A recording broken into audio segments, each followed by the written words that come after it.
Hello friends! Shah Rukh Khan's newly released film Jawan is breaking all records. This film is getting a lot of attention from the public, but do you know that more than half of the incidents shown in this film are inspired by real life?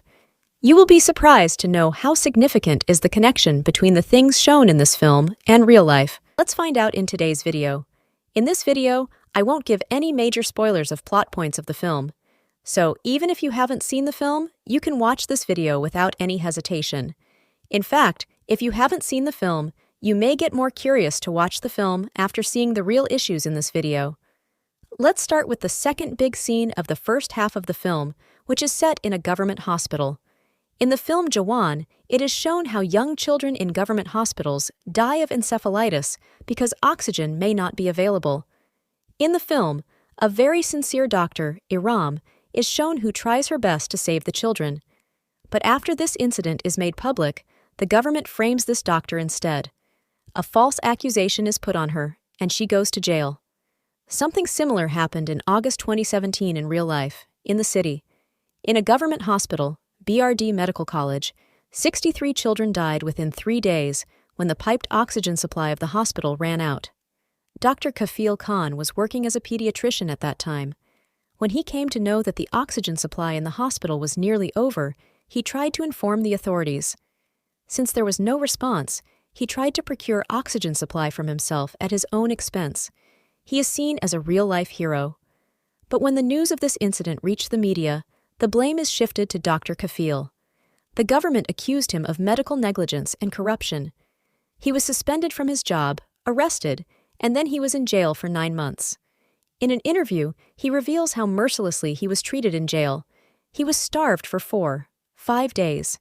He was in such a bad condition that he couldn't sleep on his back for months. They used to make me naked. They used to beat me with a stick. They didn't give me food and water for 5 days. And they used to make me naked. They used to beat me with a stick. They didn't give me food or water for 4-5 days. In April 2018, he finally got bail from Allahabad High Court. The court stated that there was no evidence of his wrongdoing. In 2017, an inquiry panel was set up to investigate the allegations against him. Even the panel stated that the allegations against him are baseless and inconsistent. In fact, this panel report states that on 11th and the 12th of August, due to his honest efforts, more than 500 jumbo oxygen cylinders were delivered to this hospital by different companies. The film Jawan shows how when the doctor had no other option, she started giving ambu bags to the parents. This happened in real life too. During this tragedy, there were reports that when oxygen was depleted, parents were using ambu bags to save their children's lives. They were trying their best, and many parents saw their children dying in front of their eyes. Dr. Kafil said that he was made a scapegoat and that it was a man-made tragedy. More than 30 letters were written to the authorities of BRD Medical College and to the state government. Bills of 6.3 million rupees were pending to the oxygen suppliers, which were not paid for months. Again and again, the letters asked them to pay the oxygen suppliers so that the oxygen supply to the hospital would not be disrupted. To improve the condition of these government hospitals, a bold statement is given in the film. It is said that if there is a will, then all these hospitals nationwide can be improved in just 5 hours. This thing is quite filmy, but in real life, that even if not in 5 hours, but definitely in 2 to 3 weeks, all hospitals can be improved. The second major issue that has been shown in the film is faulty weapons. Our soldiers are martyred in our country not by the bullets of the enemy, but because of our own faulty weapons, which are manufactured by some crony capitalists. In reality, there have been many reports on this over the years. In 2012, the Chief General of the Indian Army wrote to PM Manmohan Singh and said that the Army's tank fleet was in dire need of critical ammunition. In 2015, retired Lieutenant Colonel Deepak Malhotra filed a PL in the Delhi High Court with the accusation that due to bureaucratic hurdles, our soldiers have to use weapons of poor quality, which puts their lives at risk. In this PL, an interview of an injured soldier was mentioned, in which he talked about how due to defective insass a massacre took place. In 2017, A CAG report mentioned that 40% of the Indian Army's ammunition is at such low levels that if a war breaks out, they will not last more than 10 days. In 2018, the Indian Army rejected Made in India rifles for the second time, because these Made in India rifles failed badly during trials. These reports are not yet over. Listen to more. In 2020, an internal Army assessment flagged that due to such bad weapons, in the last 6 years, 403 accidents have taken place, and 27 soldiers have been martyred at a loss of 9.6 billion rupees. These weapons were supplied by the Ordnance Factory Board, but our defiance forces are not able to import some critical weapon systems. Because of this, India is quite vulnerable to threats coming from China and Pakistan. I would like to show you a report from this year. In the last 5 years, around 55 soldiers have lost their lives in more than 50 aircraft and helicopter accidents. In a bigger time frame, there was a report in 2022 which stated that more than 400 MiG-21s crashed in the last 60 years. Due to this, 200 pilots and 60 civilians lost their lives. This issue was also raised in the film Rang de Basanti, if you remember. This is a major plot point of the film. Now let's come to our third big issue, corporate funding. In the film Jawan, it is shown how corporate money is secretly used for funding the political parties. In 2017, there was a major development regarding this. The government had passed the Finance Bill, 2017, through which giving secret donations to political parties was allowed through electoral bonds. This bill also removed the limit on how much money can be given to a political party in donations. How much money was given? This year, in January, a report was published, which said that during 2018 to 2022, party received Rs 52, 70 billion of funding secretly. We don't know who provided this funding, because that was the aim of the bill they passed. They wanted to hide their funding. According to this report, during this time, Congress Party received Rs 60 billion in funding, and Trinamool Congress received Rs 67 billion. In 2014, a promise has been committed that bring the black money from Swiss banks back to India. But what have done here? That have hidden all the money that is received by their parties. Now, whether it is happening by any other party, the public cannot know who is funding them. We can just take a guess from the outside.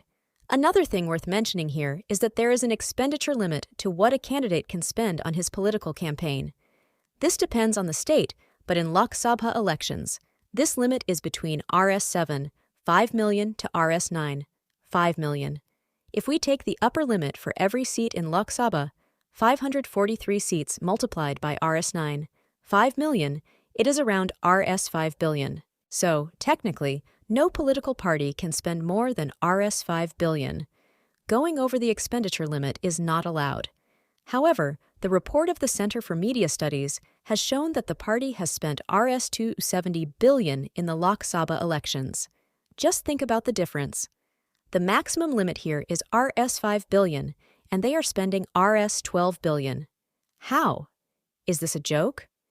In the film Jawan, it is shown that the villain of the film is telling foreign investors how voters in India can be bought. If you pay Rs 10,000 to each voter, they will vote for the payer's preferred political party. This is shown wrongly in the film because Rs 10,000 is a huge amount. In our country, we see that people sell their vote for a kilogram of chicken or a quarter of whiskey. Obviously, it depends from region to region on how much money is used to buy voters. During in the elections, there were seizures worth Rs 34, 56 billion. It includes cash, gold, silver, alcohol, drugs, everything. And forget about buying voters, there's a new trend in the market. Political parties buy MLAs, they buy media houses, casinos, horse trading, horse racing. And then these MLAs and media houses that have sold themselves play a game of divide and rule with the public, spreading hatred among the people so that their political masters can remain in power. The film also raises the issue of the environment of the country, how several industrial factories pollute our air and water. In the film, there was a reference to the Bhopal gas tragedy, which happened in December 1984. This has become so common that it is unbelievable. Just do a random Google search and see the numerous articles pop up. Let's start in 2006. In Chhattisgarh, due to iron ore mining, the water of 2 rivers got polluted, and 100 villages that were on the banks of the rivers, the villagers living there had to use contaminated water for their daily needs. In 2013, a report by the Center for Science and Environment shows that 80% of Indian sewage is dumped untreated into rivers. Who is doing this? Thousands of factories are dumping untreated sewage into rivers. In 2017, Maharashtra's polluting factories are making its rivers the filthiest in India. In September 2018, Magsaysay Award winner environmentalist Rajendra Singh said that the government's Namami Ganga project is failing. In October 2018, G.D. Agarwal, a passout of IIT, became a sadhu, Swami Gyan Swarup Sananand. To save the river Ganga, he went on a fast. The villain of the film also says that India's environmental regulations are very favorable for big companies. In other developed countries, there are a lot of restrictions that are not there in India. For example, some pesticides are banned in other countries but are allowed in India. The Supreme Court was hearing a petition demanding a ban on 116 dangerous pesticides. In 2013, the Anupam Verma Committee was constituted to investigate these dangerous pesticides. This committee reviewed only 66 pesticides and submitted its report to the government in 2015. But the government remained inactive for years, and when the government took action in 2018, only 12 pesticides were banned by the government. And it said that 6 other dangerous pesticides would be slowly phased out. Out of the 116 dangerous pesticides, they took steps to ban only 18. After this, another committee was formed under S.K. Malhotra, in which some more pesticides were to be reviewed. This committee in 2020 said that 27 pesticides should be banned in India. In 2022, the government formed another committee. And what action did that committee take? Only 3 pesticides were banned, that too in February 2023. Why is it so difficult to ban these dangerous pesticides, which are already banned in other countries? After this, we can talk about food safety regulations. Look at this 2017 news. Experts say that poultry farms in India are using antibiotics. Antibiotics are being given to hens in such heavy doses that this antibiotic resistance is reaching humans. This means that if humans catch a disease that has become antibiotic resistant, then the antibiotics will not help these humans. After this, the government did something good here in 2017. They set a permissible limit on how much antibiotics can be given to hens. But look at this news from 2018. India's farm chickens are dosed with the world's strongest antibiotics. This study was done by the Bureau of Investigative Journalism, which found that a last resort antibiotic, Celistan, is being given in heavy doses to many chickens in India. Only in 2019, the Union Health Ministries took action on it and banned this antibiotic. So, even where action is being taken, they are waiting for a report first. Only then, any action is taken. This should tell you the importance of free media. If all the media in a country has been turned into political representatives, then such reports will not be published. Compare it with other countries. The European Union banned antibiotics from being used in animal feed in 2006. They took action so many years ago. This year, in January, the European Union came out with a new legislation which has banned all kinds of antibiotics in farming. Now see how these multinational food companies take advantage of the indifference of the foreign countries to the European Union. In 2017, KFC was praised in America because they committed not to use antibiotics in their chicken. In the same year, Burger King, McDonald's, Pizza Hut, and Taco Bell all took this pledge. There will be no antibiotics in their chicken. But did any of these fast food companies make such a commitment in India? In the movie Jawan, it is also shown how the government forgives the bad loans of these billionaires. If you want to compare it with real life, see this news from just last month.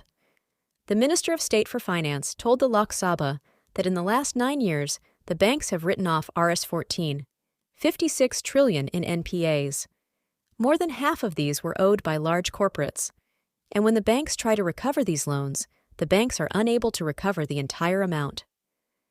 Finance Minister Nirmala Sitharaman told the Rajya Sabha this year in March that in the last 5 years, the public sector banks could recover only 14% of the written-off loans.